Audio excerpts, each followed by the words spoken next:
We can extend our ideas of the lattice enthalpy for sodium chloride and the Born-Haber cycle to that of other ionic compounds. So here's sodium chloride, and we're going to now extend this Born-Haber cycle for magnesium oxide. So when we come to consider magnesium oxide, we need to remember that, of course, magnesium in group 2 has a double positive charge, and the oxide ion will have a double negative charge. So how can we modify that?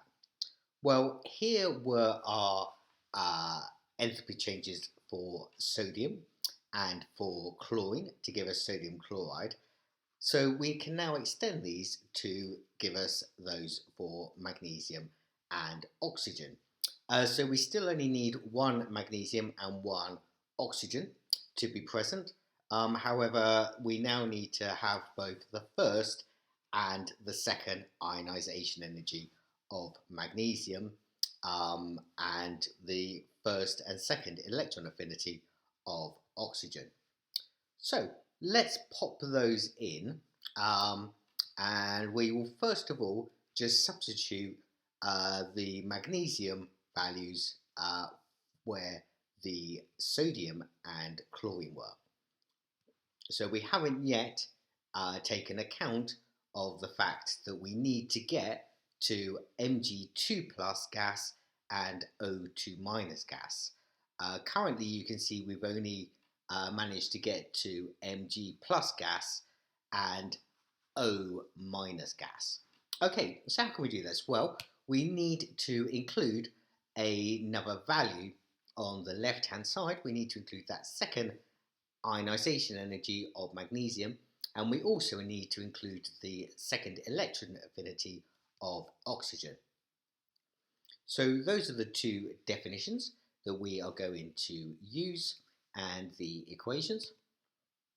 So let's pop those in, and we are now going to first of all take Mg plus, and we are going to have our second ionization energy to produce Mg2 plus. So we now have on the top level Mg2 plus gas plus 2 electrons plus O gas. We have already gone down from that. Our first electron affinity for oxygen, which is exothermic. However, the second electron affinities are always endothermic. That's because I'm taking a negative charged particle, the electron, and adding it to a negatively charged ion.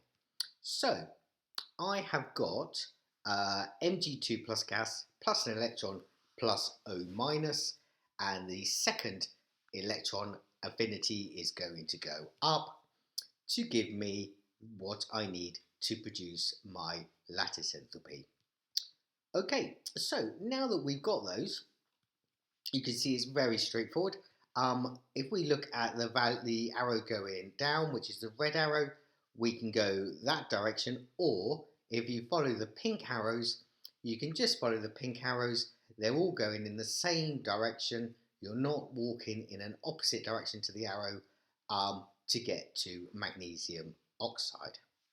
So we can form an equation that the red arrow, A, is equal to B plus C plus D plus E plus F plus G plus the lattice enthalpy.